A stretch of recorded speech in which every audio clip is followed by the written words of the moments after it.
Assalamu alaikum wa rahmatullahi wa barakatuh. Amanya nedobozi nze Ibra K Mukasa yonna gyosinzira okubanga otulaba nkwanirizaako eyakategatako akadde kano era nga nkugamba nti program eno eteebwamu ssente kampani ya Sozo Property Consultants abasangibwa ekireka Kamuli Road meters 15 zokka okwambuka banoonyeko ku Facebook era nga bakosa erinnya lirimu eryo Sozo Property Consultants UG. Ndi wasanya okutegeeza nti ndi mu office ya Honorable Muhammad Segirinya nga chairperson wa public health mu kitongole kya KCCA era nga atukyazizzaako mu office ye otukoledde interview eno olunaku olwaleero. Assalamu alaikum. Wa alaikum salam wa rahmatullahi ta'ala wa barakatuhu. Sheikh Ibra. Obulamu bugamba ki Honorable? Sheikh Ibra alhamdulillah. Nebaza Mungu nti twasemba okubeera naawe. Twali mu Kampala wanseeri netunyumya ku bintu bingi nnyo naye okuva olwo era bingi nnyo ebize bibaawo Sekayibula ekyo nebaza Mungu okubeera nga akyansobozeseza nemanga nkyali mulamu koze okuva lwe twali naawe abantu bangi nnyo Mungu bayise naye nze naawe ne muganda kaffe ali ku kamera tukyali balamu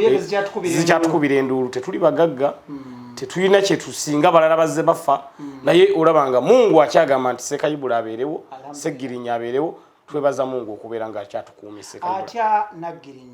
Nagirinya alhamdulillah mwana oyo mwagala nnyo because ye first born wange ate ngezaako nnyo okumuzimba nti bwe ndiba nvudde mbulamu bw'ensi eno njagala ensi egambe nti Segirinya ayina omwana gwe yatulekera omwana oyo mugezi nnyo era nsaba Sekayibula ali mu bbanga ki kati awezezza emyaka 6 nsaba nnyo atobanze ne ayina ebintu byakola ne neewuunya ngenda ne mukwasa essimu ngenda okulanga gamba nti dadi neno ngidownloadinze app nze nga sigimanyi kati yandagazi app empya ate nze zesimanyi mwana wa myaka 6 andagazi app nanga dadi kakati wanokola boti kugamba omwana mugezi era ndi proud tinebwe ndi banvudde embulamu bw'ensi eno abali bawo bajjaga nti mbutuufu Segirinya yatulekera omwana oyo omwana njagala kulabanga muzimba atuke kulevera kyovolaba njagala mutwala nnyumba ntu bimanyi nti balemera ku nsonga namutwalako ewayinguliri tuli nawe ne banyumyamu ne muwamu Nagirinya doli ni nyanzula abantu aba bakambwe nnyaba bakyala nga bazibu nnyo ngenda mutwala abantu aba bazibu nnyo doli ni nyanzula inguliri tuli nawe namutwalako ne Wastera Nyanzi naye namukwatamu kakati kyennoonya mu kyokki njagala omwana ono abeere muvumu ng'abantu abo bakyala naye bavumu Miriam Matembe naye nkyamunoonya naye njagala mumutwalira mumulekeremu ennaku 2 bongereera okunyumya banyumye njagala omwana oyo nyina levo gye njagala atuukeko tugabage nti Segirinya mbutuufu ye taliiwo naye alina omuntu gwe yatulekera. Embeera eriwo abaana basomera waka kati asome ewaka era kye nakola namugulira obutabo buno bw'abaana asomera ewaka so talina tabu yonna gy'asanga ate mukyala waffe mama Nagirinya musomesa kati amuyambako so talina kyakoseddwa nolwekyo yadde nga tuli mu mbeera ya COVID-19 nga amasomero gonna bagawumuza naye Nagirinya olw'okuba nti yali asitudde sauti ng'ekintu kitambula ne saagaladde mabega that's why njagala nnyo abeere waka yabakulembera bamubuusa we namutwalira ku Asia somero eryo nannyinira omuyita Honorable Muwadanku Nyingi nannyini somero balita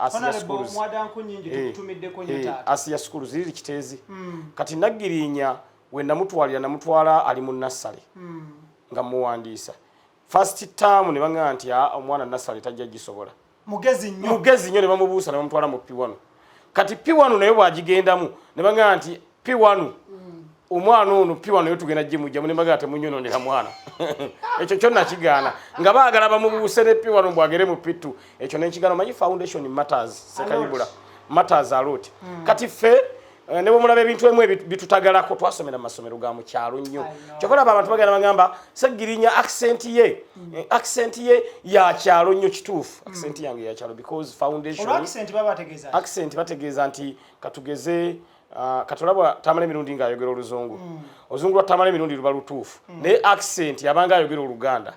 ye accent abanga ayogera Oluganda extra digest mugoba nsonga Ibra K Mukasa gemanya gange tuli powered by Sozo Property Consultants UG tuli n'omukulu Honorable Muhammad Segirinya era nga mu lukiiko olufuzi olwa KCCA atula mu office y'ebyobulamu public health chairperson ntwala amagombolola 5 omuli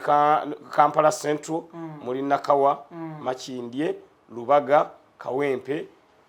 zigombola 5 zentwala ku lukiiko olukulembera ekibuga Kampala olwa public health era nga nze chairman wa public yoga era office eno gyolimu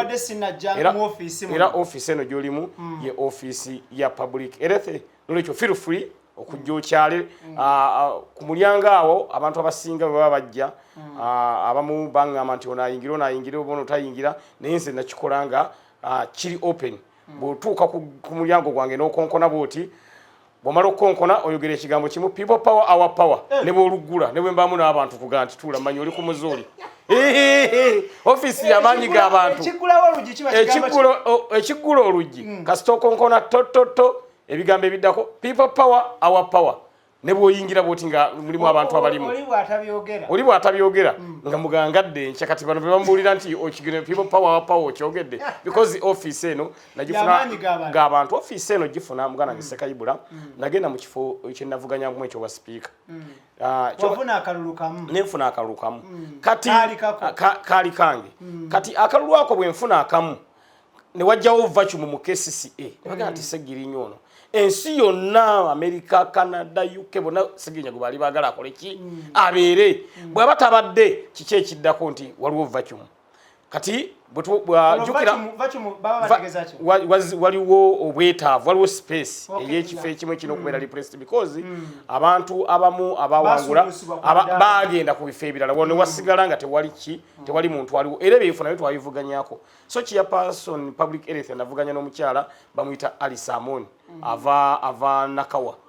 tugenda mu kalulu nako kali kaza bunyo because kali kakuwanika mikono manya kalulu ako kuwanika emikono ke kazilwa kakyasizo buzibu buli omwe mulabo oti Alice abantu abatunulidde Segirinya abatunulidde jukira Alice mwannyinazo oyo kansala road kansala ate yali mune ebyekisawo Segirinya byesiri so obunkenke nalina bungi nnyo nze nasoma mawulire wali ku Data Mine Technical Institute kati nentuna nti nenga kigwerawa naye emikono ejali emingi nafuna emikono kuba kansala tuli 32 nafuna emikono 30 Alice nafuna omukono ogugwe n'ogwa muganda waffe okwera bwe bave Nakawa yafuna emikono ebiri nenkawangula n'ebitundu 95 ku buli 100 kati nze yali owakamu n'enfuuko w'obungi era omuntu kati nampita owakamu nza n'omutwala mu kooti kyakyuka yali owakamu kati wa bungi era kati gyempita ebangamba ow'obungi so kiri kyazibwa ekyowakamu ne wajjawo ekyow'obungi buzibu ki mu office eno n'engeri emirimu gye gitambula office eno ebimu ku bizibu byensanze ekisooka sigibeeramu nnyo olw'ensonga ate nyina emirimu gya field gye nyina okutambuza kati mbalansinga muno mbeeramu okuva ku makya ssaawa 4 paka 6 then okuva 6 paka ate 12 mbeera ku village to village mobilization tuli mu kalulu kana akukulanga tutegeeza abantu kiki ekigenda mu maaso okubasomesa okwebereramu tubasomesa ku nsonga za people power ate nenyisomesa n'abantu ku byobulamu nganze chairman public health bantu beekumye batya keep distance katolaba abantu we tuli tulina distance era singa twali tweriranye nandibadde ate mmenye mateeka keep distance kola kino kola kiri so nga ngena nsomesa abantu that's why emirimu egisinga gye bajja field because mu mbeera eno gye tulimu n'omuntu okulinnya emmotoka ave erubaga ajje wano ku Stewolo oluusi kimukalubira naye bwe musanga eri mu field ambuulira ebizibu byayina buzibu bwasanga naye mbanga muyambako n'ekirala okimanyi abantu baffe abamu balagajjavu ku byobulamu ngenda mbasomeseeyo kabuyonjo gikuumenga nnyonjo abaana tebalina kuzannyira mu kabuyonjo kwegana ensomesa abantu so emirimu egisinga ngiteeka nnyo mu field kati ajjanga siriiwo nalowooza nti Segirinya office tabeera mu office naye office ngibeera mu patire then time endala ate nembanga njibala mu field so bwe guba mupiira nsamba overlap nziruka n'enteeba ate nenkomawo mu ggoolo n'enteeba nenkomawo mu ggoolo n'endifendinga kati bwe guba mupiira nsamba overlap ekyokubiri office engeri gye nagifunanga y'amaanyi g'abantu kati nyina ate okulaba nga amaanyi g'abantu gasobola okubeera nga ngatambuza mu field kubategeeza nti president wa Uganda addako ye Kyagulanyi ekyo nakyo bakimanye because nze singa tegali manyi g'abantu office eno sani gifunye n'olwekyo nebaza abantu monna abambeereramu abantu monna abayimirira nange abamu bali bakabye n'amaziga kuba abantu bali baagala nze mbeere speaker w'ekibuga Kampala of which ekitali musango naye bweto Katonda bwe yabitambuza nti neyawangula waffe wa people power kati bono sitewolo twagiwamba speaker wa people power chairman public health wa people power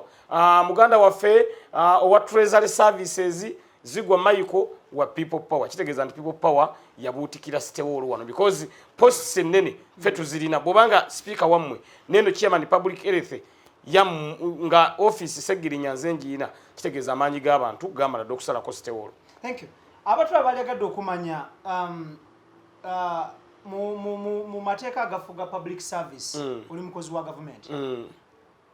wali councillor lord councillor noyongeddeko office eno emisala giri ebiro bagusha omusala guli gumu because yafuuka chairman public health already councillor afuna omusala kati eno just ebanga bonus ku kifo kyoli tekuli nti kyeyongerako nnyo ne committee zino bwe tuzituuza batuwaayo allowance ne allowance wa chairman era yenkanankana na allowance wa member because ba member nyinako basatu nyinako okwera nyinako Rashida analuwoza nenjambeerako ne Nakabugo Farida biba member bange naye allowance gwe tufuna sitting allowance era tufaanaganya kitegeeza nti kino si kyanjawulo nnyo wabula it's a bonus ku post gyenyina eyo Road Councillor. Thank you. Nga tuvuddeyo eyo ku lwe twasembayo okusinkana naawe mu mboozi yaffe wali musanyufu nnyo era wakuba ne takbir nga webaza Allah nti akusobozesezza agenda kusobozesa okuva ku bwa Lord Councillor weesoge olukiiko olufuzi olwe Parliament ofuke Honorable MP era ng'essanyu lino wagamba webaza Katonda asobozesezza Honorable Latif Sebagala okuva ku MP akulosinge ku bwa Lord Mayor era wali musanyufu nnyo wabula tutambula obudde butambula tuba tuli awo ng'owekitiibwa Honorable Latif Sebagala atagamba addayo Kawempe ate nga naawe engabo wali ogitunuza Kawempe ne magazini zonna zitunuza Kawempe kakati Sekayibula ate mwenna muli bakiwayi ky'amaanyi g'abantu ekituufu kakati nyina enjawulo nene nyene Honorable Latif mu nkola yaffe ey'emirimu nze nzikiriza mu nkola ey'omuntu obutalwa mu kifo ti okulembera n'ovaamu n'ogenda mu kirala n'omulala najja naye n'aweereza Honorable Robert Kyagulanyi Ssentamu yajjira mu by election eya Kyaddondo East akulembedde Kyaddondo East actually kati yakaweza ndowooza emyaka ndowooza 2 n'ekitundu because we yajjira kanti yali asavinzeeko Honorable Robert Kyagulanyi Ssentamu olwaleero agamba takomawo ku bubaka bwa parliament avuddawo adde ku ntebe agenze ku ntebe ey'obwa president lwaki buli muntu musanyufu kino ekifo teyalazibwa dictator kukiremerako kirimu omusaala kirimu benefits nyingi kirimu travels kirimu ebintu bingi nnyo naye yakivuddeko n'agamba kangenda ate mpeereza abantu mu office ennene kati wano waava era waliwo omuntu omulungi abadde akolanga Kyagulanyi agenda okukola ki okuddawo ye politics Segirinya gwenzikanya naye Nelson Mandela bamusiba emyaka 27 bwe yava mu kkomera yafuga South Africa ekisanja kimu myaka 3 n'awanika naga nti nkitadde nasigala nga revolutionalist era ndowooza olaba tusoma kuba great thinker bwe tusoma kuba philosopher Nelson Mandela toyinza kubeera ng'omwerabira because ekintu kye yakola mu South Africa kyali kyabuzira n'ogamba nti olusinga yalinga musajja Honorable Latif n'agenda ne bamusiba emyaka 27 bwe yandikomyewo yandifuza ebbanga kinga ate yatoba nnyo kitegeeza nti lyandibadde ddene oli yatoba ennyo bwe yavaayo yafuga egi ne bano abatatobye agamba nti sitantebe of which ekyo omuntu yamanyi bwatunuulira ebintu naye nga nze Segirinya mu ndaba yange ey'ebintu ndaba ng'omuntu mbutuufu aba tasiimye bantu kye bamukoledde politics kuba abantu tumanyi okubabika akatambaala politics alimu ebintu bisatu ekisooka buweereza ekyokubiri ofuna omulimu nkiddamu ekisooka buweereza ekyokubiri ofuna omulimu ogw'emyaka 5 ng'otunuulidde ekyo ng'ofuna omusaala ogutali mutono because member wa parliament afuna $25,000 omusomesa yamusomesa afuna $400 omweezi omusawo amujjanja bafuna akakadde kamu abo bonna be bazimba member wa parliament nera bache bafuna nabo mbaka wa parliament kyafuna chovola nze njagala kukyusa mbo yingira parliament Sekayibula nze ngamba nti lwaki omusomesa n'omusawo bafune sente ntini nga Segirinya nfuna miliyoni 25 abaka mugenda kunsonyiwa bwe mulabanzize netaaga okuleeta kibayita minimum wage ku floor ya parliament ne minimum wage eno abantu nga bajimbye kuva mu 9 bajimbye bagikomya mbigambo Segirinya nze ndi musajja wa action Sekayibula okimanyi minimum wage etegeeza kyeri omuntu wa minimum wage gwe musaalo ogusookebwako omuntu gwafuna nga guli standard nga teguliko ku negotiatinga nti Sekayibula munnamawulire akola ku Star FM ne UBC ali specifically okubeera nga afuna miliyoni 2 ne bwaba mulala nga yazera naye zaafuna naye osanga kati radio stations ezimu ng'omu afuna miliyoni 1 mulala afuna mitwalo 3 omulala afuna waliwo n'abatafunira ddala kati ekyo kye twagala okugjawo unfairness kakati tuddeyo eri ku kalulu nolwekyo nawo mbadde nkutuukirawo mbadde nkumalirizawo nolwekyo embeera nebanga bwete bwetambula naye ku kya kaadi kino ndi musanyufu era ndowooza nnengera n'akaseko nkataddeko ndi musanyufu abanda bakuwolokoso extra ne Ibulake Mukasa I'm very very very happy nti mu kiseera kino kaadi njiyinako ebitundu 9 ku buli 10 njiyinako ebitundu 9 ku buli 10 Honorable Robert Kyagulanyi Ssentamu big up man because ensi yonna Sekayibula etunuulidde ebintu ebi bibiri ekisooka Honorable Robert Kyagulanyi Ssentamu yagenda okubeera flaga bearer wa opposition mu bibiina byonna mu ggwanga Uganda ekyabantu bakitunuulidde nnyo balinda omuntu agenda okuvaayo avuganye Kyagulanyi Robert Ssentamu mu mbeera eno nga tugamba ntwagala kuleeta candidate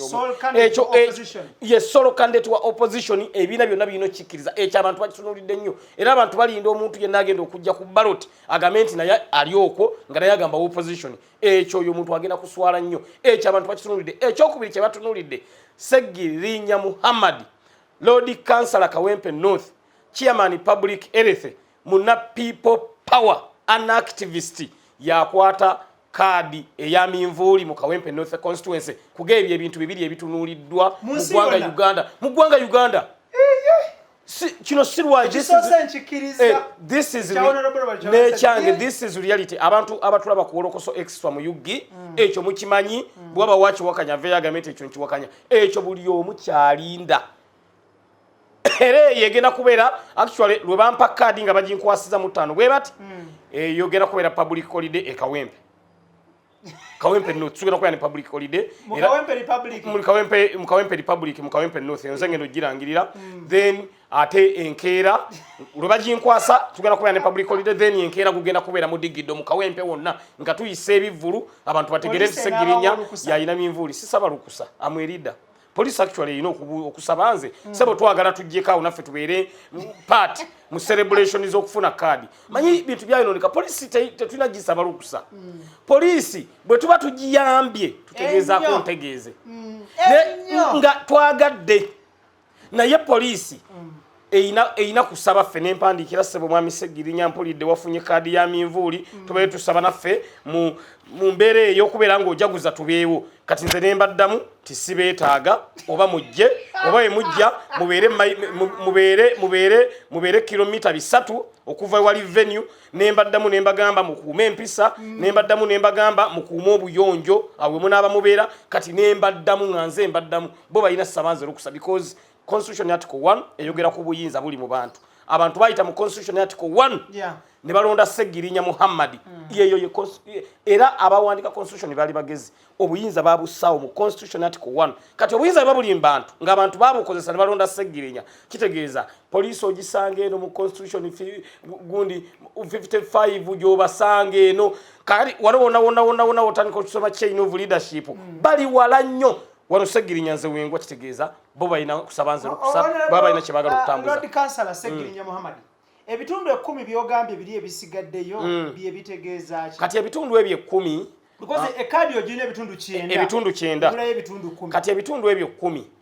tulinamu ne bannanga abalala ba participating abalimu nabo toyinza kugamba nti omukisa gwabayite gubalowoozebwako bba wa kaadi kati ogwo tugutwala ng'omukisa nti nabo balowoozeddwako percentage yaabwe yabadde egwawo because bembadde ndoza bendi nabo mu kaadi nga bajagala balinga bana batano kati oyinza kugamba nti nabo tewaliyo kubamu ku bammemba abasalawo ku kaadi babalowoozezaako yadde omukisa tebakusobodde kolaki kubeera nga bagufuna nolwekyo sinza kugamba nti 100% kubanga ne bali bammemba nabo era balina kubanga balowoozebwako mu ngeri enjawulo naye winner takes it all Seggirinya Muhammad nze nyina ebitundu ekisinga obunene percentage ennene era kaadi eyo nze ngendo gitwala eyakawempe north ku minvuuli ticket ndyoke nkulage kiki kye bayita obukulembeze nga nyingidde parliament y'eggwanga Uganda. Thank you. Abantu abalegadde okumanya kyekikufuula ow'enkizo kuba nno ababadde bemuli nabo mu kaweefube w'okwagala okufuna tikiti oba tikiti ya minvuuli mu Kawempe North. Kaakati ensonga nnyingi nnyo factors ezifuula Seggirinya ow'enjawulo ziri self-explanatory. Awo bootegeeza ki? Nti zeeyogerera. Thank you. Nze ebyange ne bw'ofuluma wali nodda wali ku street n'oteekaawo kamera yawe olw'okusextwa mu yuggi n'obagamba nti tulina omuntu gwe tunoonyerezaako bamuyita Seggirinya Muhammad omwogerako ki ng'obuuza abantu abatambula ku kkubo buli omu nga taliiwo obuuza buli omu alina kyanjogerako ate nga kiri positive because abantu basooka ne bapita owakatemba nga neetisse TV abantu ne batandika okugamba oyo comedian lwe nayoola amataba nengeetikka naye abantu bagenza okulengera nga gwe bayita comedian naddira amataba nga gazinzeeko bannakawempe floods nensena nenkwata akadomola nentekamu amataba ago nenga nti Jennifer musi twakuwa ssente z'okukola emyala togikoze kaŋŋende neetikke amazzi gano amakyafu ngende nga yiweeko mu woofiisi y'owulira ekivundu bannakawempe kye bayitamu era kyekyali kimutwaziza amataba ago ku sitewolo so ebintu ebyo ne balowooza nti katemba naye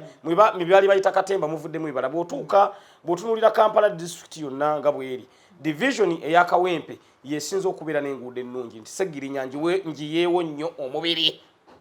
nze kasitabaga nti oluguudo lugenda kukolwa nendaba ku kimotoka nekijja nekiruyitamu nekikolokota nemmanya nti kati ekiddako ne ssente basobola ozibulankanya nzaawo ntandikira okwekalakasa nenga neetaaga buyinja kasa kikolokota ng'ate mmanja obuyinja muleete obuyinja bwe babuleeta nemmanya nabo bayinza obubba nga mbaga muleete kolas ayiweko kati mbeera buli budde mbabanja sibaweeza enguudo mu Kawempe zikoleddwa bw'ovaawo muganda wange Seekawumalu Seekayibula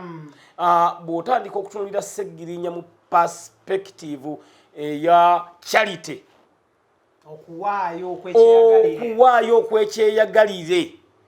nga nkozesa page yange eya Seggirinya Muhammad fans page gye natuuma updates page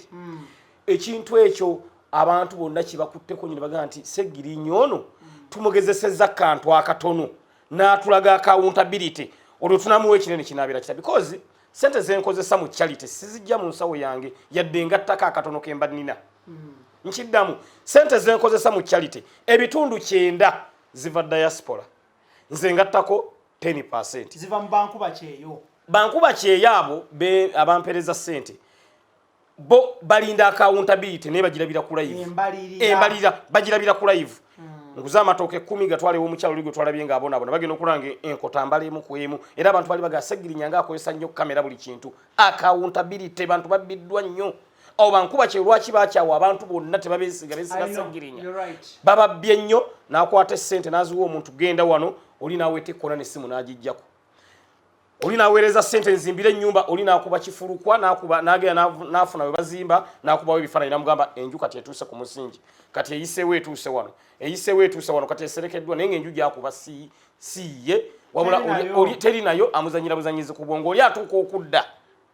ono n'atandika n'okugamba nti banne singa tadda singa afuna akabenje mu kkubo singa ennyonyi egwa that's why abantu banneesiga nnyo nembanga nze ntambuza zi charity wano ezisinga mu ggwanga Uganda kati charity eyo gyenkoze enfudde nnyo ow'enkizo ate nange enkooyo okubeera nga bankuba kyeyo naddala abantu baffe bali mu diaspora mbalaajanira bannange muweereze njagala nfuuke member wa parliament nkwate osakira abantu ng'ovudde kusaka omusaala ogumpeebwa ebitundu 80 ku buli 100 bigenda abantu bano the suffering Uganda okumala emyaka 5 ekyo nkisobola bulungi Seggirinya kubanga era nkikoze ku bwa road council kakati onaabeera na budde ki obutambuza ebirowoozo by'abantu okubasakira n'okubabuulira enteekateeka za gavumenti ng'ate ensi ekumanyidde mu linnya liri erya Mr. Updates mpulira kakubye. Kati era awo sigenda kuvaawo ekireetera abantu bonna okubeera nga basaanawo mu byobufuzi political olina olaba ng'asaanyeewo bava ku kyabaleeta bw'atuuka mu ntebe ennene ate n'agenda mu kintu ekirala ekyo kibi tosambanga ddaala. Ssekayibula bw'abanga yakusitudde wano mu Wolokiso extra mu Yuggi tomwerabira bw'aba akuyise nti Seggirinya jangu obeeko ky'oyogera olina kuleeta misinde because ye yakola ki ye yakuzimba. Kati ekyo abantu bakyerabira. Kati Seggirinya siyinza kuva ku Mr. Update mpulidde kakubye awusobola kuva ne mu parliament era kyovala abantu bagamba nti Seggirinya wajja wano Update azikolere wano mu lukiiko lw'eggwanga olukulu era wennyena ng'ozikolera awo nga wabaawo ekigudde waliwo omubaka ayagala kwekkiriranya abantu banyigirizibwe ye ng'afunye nga mbagamba nti Update live mutegeke kamera isita bannoshe yalinga ng'enkola yange bweri ng'eyo Update njibawa ng'abantu bamanya omubaka waabwe asiwuuse empisa mu parliament. Olwekyo eryo eddala siyinza kulisamba erya Mr. Update nja sigala nga nditambuza kubanga awo abantu we bamanyidde era banjagalira waawo kubanga kibayamba okufuna information naddala abantu baffe bali mu diaspora n'abali mu constituency. Nze ntambula ne banga Seggirinya weebale nnyo ekintu tunakiraba ku TV nga twakirabye edda ku Mr. Update. N'olwekyo sisobola kubeera nga ate ekyo nkita eddala erikuwanise bw'olisamba kiba kikyamu. N'olwekyo mbadde nkulaga lwaki ndi wankizo nnyo ku baganda bange abalala. Omu gwenvuganya nayo Honorable Latif Ssebaggala yakasavinga mu parliament y'eggwanga Uganda emyaka 25. Yasavinganga youth councillor ku division ye Kawempe kisanja kimwe emyaka 5 gye emyaka 10 ng'ali mu active politics. Ali mu active politics. Talina kyagamba bantu. Waji? Talina kyagamba bantu. Kiddemu omulundi gumu. Talina kyagamba bantu. Bw'oba olemeddwa okukola ekintu mu myaka 3 ibula tosobola kikola mu myaka 5 ejaffe nga people power yeri mu control tosobola teba kulimbanga n'oli mu 5 n'oli mu 10 15 20 mu 3 genda ekisaasi oluguudo luyite ewaabwe wennyini soogera bubi simuwaayiriza simulumba oluguudo luyite ewaabwe wennyini we babazaala si lukole. Enguudo zonna zaakolwa mu Kawempe oludo teyalulobingira kulukola member parliament si yakola enguudo but lobbying mu Kawempe enguudo zikoleddwa sinze nzikola wabula ndobinga ningamba nenkola ne follow up oluguudo ne balukola oyo member of parliament oluguudo yandibadde lobbying era bwe nabaddeyo mu kisaasi abantu kye basoose okundajanira Seggirinya twetaaga otulwanirire bakola oluguudo no tebange nti kola oluguudo bangambye twetaaga otulwanirire oluguudo n'okolebwe nkubuulira ndayira leero enkya oluguudo lukeera kukolebwa ndayira leero enkya tractor eyitemu ndobinge obuyinja buyiwemu oluguudo olukolebwe katalekeka omusaala gw'ebitundu 85 inshallah bw'oyitamu mbyagala mu charity kakati honorable oyinayo amasuuti ameka mu drawer yo kati so far mu drawer nyinayo suuti 10 weetaagayo essuuti mmeka okujjuuliriza enkiiko za parliament ne committees kati nja kwongerako endala essuuti 10 zibeere essuuti zange 2 nga zibeera awo Seggirinya nga bwe ndabikirako mweno ndabikirako mundala omanyi omukulembeze olina okubeera smart. We should be exemplary. Omukulembeze bw'atabeera smart abantu baggwamu amaanyi ndoza olengera Ssekayibula bwennyambadde bwe ntuusa wano ngambye you are smart kikugambiddewo n'okinneebaza kati ekirala peya z'engatto tuli mu mmeka? Peya z'engatto nnyinayo 4 nja kwongerako 3 mpeze wiiki mba nsika wiiki awo mande peya ndala lwakubiri peya ndala lwakusatu peya ndala njagala wali nsika wiiki zino peya z'engatto ziri mu langi ziri nyinamu kala kati sofa people power yali tenajja kutandika kukozesa kala emyufu nali nkozesa nnyo engatto eza bbulaka kati nakyuziza Seggirinya ogenda kwambala emyufu ngatto myufu ngatto myufu kuba njagala nga mmaze okuba maanyi g'abantu ge gagenda okunyingiza parliament olunaku Seggirinya lwe nalayira mwenna mu lulindirire nga ndi wali ku floor ya parliament Seggirinya nkutte ku luhaani bwe nti ndayira ngenda kubeera nga nyambadde essaati nga myufu boxer egenda kuba myufu stocks kukulayira stocks zigenda kubeera wali stocks zigenda kubeera myufu etaayi egenda kubeera myufu empale egenda kubeera myufu ekooti egenda kubeera myufu ga mu bufunze ngenda kubanze nanga ndi team ready okuva waggulu paka wansi Honorable, abantu bazze bakuba ebituli mu accent yo mu luzungu lwo. Tuyiseeko mu luzungu luno. Oba wadde ogere omala eddakiika mmeka? Bwe mba wadde ogera nze oluzungu ndogera ddala ebbanga nga ddene. It depends omuntu abambuuza tayi duration gyatutte. Bwakutwala ewiiki nnamba nga we tutambulira sikiinaako mutawaana. Dino wenyiwa n'ogamba nti luntuuse kati kano kalaba. Senyiwa because nze ntambula ne ngenda Amsterdam, ne ngenda mu Europe, ne ngenda America, ntambudde tona nsaasidde. Communication njikola muki? Mu luzungu. Ate bali ben communicatinga nabo. Bo era babeera happy nnyo baga nti twatunulidde suuti ziri olinawo suuti 10 oyagala endala 10 zibeere suuti 2. Twatunulidde nga tolinawo peya 3 oyagala endala 4 zibeere peya 7. Tayo inayo meka? Etayi ezo nagula ndibota. Eri waka nagula endibota y'amatayi era kyova olaba abantu bangamba nti Seggirinya naye wandibaako ekintu ekikutambulirako konze ki nti napredictinga etayi emyufu nti egenda kubeera revolutionary color nga ne people power tena bakola ki tenajja abantu nga bangamba Seggirinya lwaki ayambala nnyo etayi emyufu Katonda yantambulirako nempredictinga kala nafuna okuyitibwa Allah subhanahu wa ta'ala nankozesa nantekako ekisa kye nempredictinga kala egenda okubeera nga ekozesebwa nga revolutionary kala red kala nentandika gikozesa matayi nengula matayi nga mangi era that's why abantu bonna kati baba banoonya matayi oli we mubule emyufu nga muganoonya Seggirinya nzina mbungi nnyo era bannange bangi nziba wadde bazambala because nze nazigulayo nembeera nazo natuwonzika amasaati gano oyina ameka esaati zo nyina nnyingi nnyo naye kala zaawukana ne kati nazo njagala kyusaamu nga bwe nkugambye nti kati engeri gyeri nti red ye revolutionary color ngenda kudda mu masaati ngera mamyufu. Obutambalo oyinayo nga bumeka? Buweerawerako obwo buzibu bwa kubala kuba buli budde embeera nkolayo sitooko y'obutambala. Lwaki oba ositookinga obutambala? Omuntu olina okubeera nga akatambala bulina kutambula nakalala omuntu omuyonjo.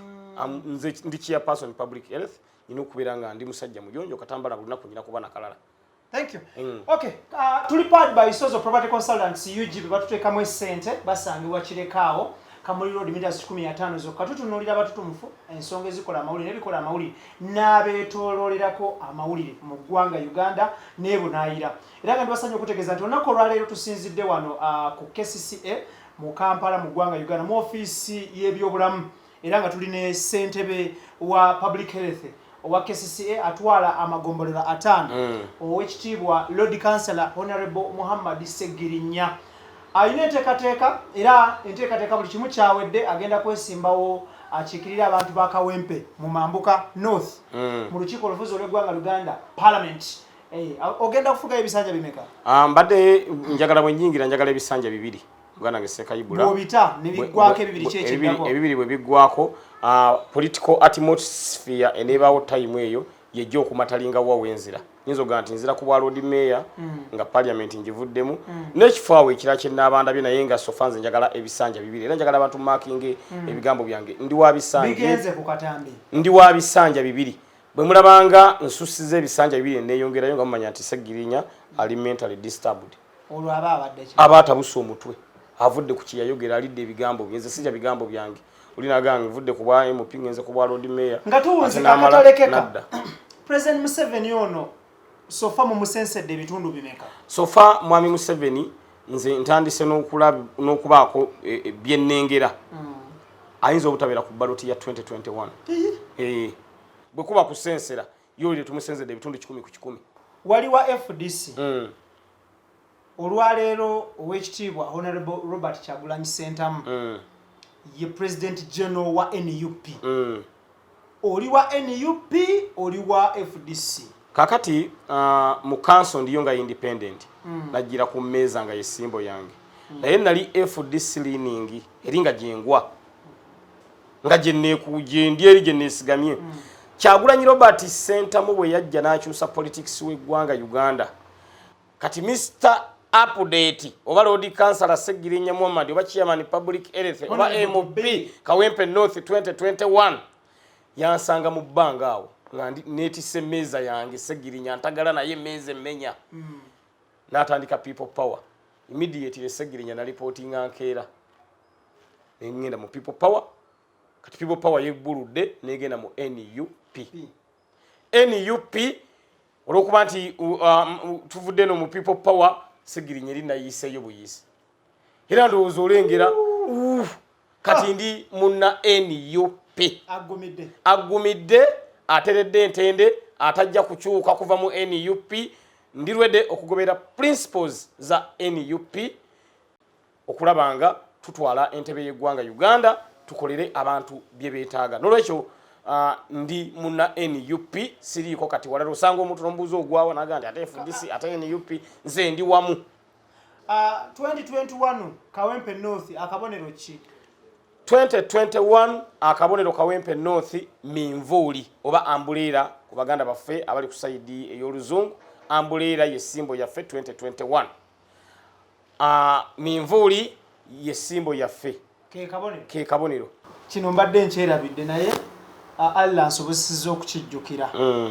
olw'obwongo nti bukyali vibrant buba bukyayokya vibrant bwokya hot era sekawuyibula bw'ofunanga obudde omanyi show yeno bantu bajagala nnyo bw'oba oyagala nnyo zi vocabularies onkubirako nyina gwe ngenda okuhostinga naye Segirinya nvaayo ku vocabularies oli gwe ngendako wa luzungu nnyo mbukuwa ate mbugabira bwere sina tabu Segirinya bungi nnyo tebuggwayo oli mitwalo ngemeka sofa vocabulary ndowooza nyinza okuba mpeza kati emitwalo nga 10 naye kati gwe nkuwayo ng'olukumi n'ogenda nawe ne weegiriiseeyo ne weeyagala eyo ne bagamba Sekayibula emitwalo 10 n'oyiteeyo ne bagamba nti Sekayibula yakubye winter kiki nga Segirinya yakuwadde nze njagaliza bye bifudde ow'enjawulo ku bantu abalala aba ekibiina kya Uganda People's Congress ekya UPC ekitwalibwa omukulu Honorable Jimmy Akena bavuddeyo ne beemulugunya ku langi emmyufu eyo nga bagamba langi yaabwe ate nammwe irangi gye mufrontinze ng'aba bana NUP ab'ekisinde ky'amaanyi g'abantu ekintu ekyo wakiwuliddeko era okyogera era kyobula wambuuza ekibuuzo Sekayibula noŋŋa nti omusajja mumusensedde percentage ki negamba tumusensedde 10 ku 10 abawala baba UPC waliwo abakozesa bo baliwo wano nga Kagologoosi naye akagologoosi buli olaba nga keekyanga bwe kati eri emabega wabayo controller kati UPC waliyo controller ali mu kugikozesa agiga nti kale myufu mugikayanire kakati flag ene ne tukoze bulungi nnyo nebeera wano ku flag eyo NRM yajja nerondako kale eno werondako kale eyo fene tugamba nti tetujja gikozesa era kale eyo Segirinya nenzira n'amenvu sigalya olwokuba nti NRM yalonda kale nava ku menvu lwa kala yago nti NRM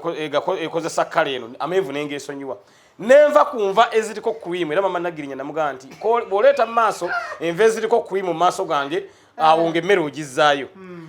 nenze esonyiwa lwa kale no because cream nengeramu olwa yero neva ku matooka amanyige kuba etooke bolinyiga nga libobedde nnyo era lijja ne likola yero ono ne tugamba nti nayo katu nendi esonyiwa Segirinya nandya nya kawunga era bombuuze emmere yange gyenjagala nnyo kawunga n'ebinyeebwa because byonna ndabanga kala yabyo egweri kati bujja notekako ebivava vengere gye biri mimyufu bya people power ate Segirinya oba ontuusinze ng'ekyange kiwedde ebugga kalwedi ako oba mmaze Segirinya mba sikubanja kati nza wenyimiridde kakati NRM erondako eno fe tugamba fe tujjako lwedi kugundi ku fulaga y'eggwanga kala zonna eziri represented ku fulaga y'eggwanga Uganda buli muntu yenna ali free okuzikozesa actually isikamba somese ne UPC manyi information is power ate okumanya tekuggwayo buli akozesa kala eri ku Uganda fulaga talina wasaba lukusa nkiddamu buli akozesa kala eri ku Uganda fulaga talina waayina kusaba lukusa eno zino kalazi olwedde zaffe twasiima eno revolutionary color fe gye twayagala njala kwebaza Honorable nange nkwebaza webale nnyo tuwa obudde n'okutukyazaako mu ofiisi yo okuva lwagwa mu bitiibwa by'okubeera ssente bwa public health wa KCCA era nga nkwebaza webale nnyo webalire ddala ntumidde nnyo Mama Nagirinya ne Nagirinya ntumidde nnyo honorable Muwada Nkunyingi. Amina. Kyaddondo East. Kyaddondo East. Yagenda kuba eri mu Kyaddondo East, Segirinyanga ne mu Kawempe North, Kazibwe Bashiri nga ali mu Kawempe South. Mugenda kulaba ekigenda okubeerawo mu parliament y'eggwanga Uganda. Omuliro gugenda kukwata era kyensaba bwe mulaba Segirinya ayingidde. Fire brigade ebeerenga awo budde bwonna oyinza okuwulira fire mu parliament awo because ababaka ababaddeyo balina bye batakoze bekkiriranyiza nnyo byenjagala ntereeza because ombaka gwengenda okuddira mbigere alina ka achievement ke yakola naye era kamwebaze alinayo achievement gye yakola during COVID-19 ye yaleeta ekiteeso ekya miliyoni 220 mbaka afune miliyoni 220 honorable Latif nkwebaza nti mu mbeera nga abantu bafanjala nga tebalina kyakulya ng'enjala ebatta wagamba nti buli mubaka ati si yafune miliyoni 220 ng'abantu enjala ebatta n'olwekyo let's credit where it is necessary. I credit you honorable Latif Sebagala. Okay, Sozo Property Consultancy jibatekamu sente era nga batuyita ba extra digest mugoba nsonga. Ibrahim Mukasa gemanya gange mbale ne team nene nyo of course Daniel Mugoya, Idris Lukwago, Tony Senabulya ne Chiza Clement. Ngate nsembezayo ddala gwe ya subscribinga ku TV ya Feno ku mukutu guno webale nyo ddala. Atetegeza ne munnaffe atamnaba kunyiga kapesa wali ku subscribe akanyige asubwa bingi nnyo. Mubere bulungi mwera batu kwatagana omulundi oguddako mbagala nnyo.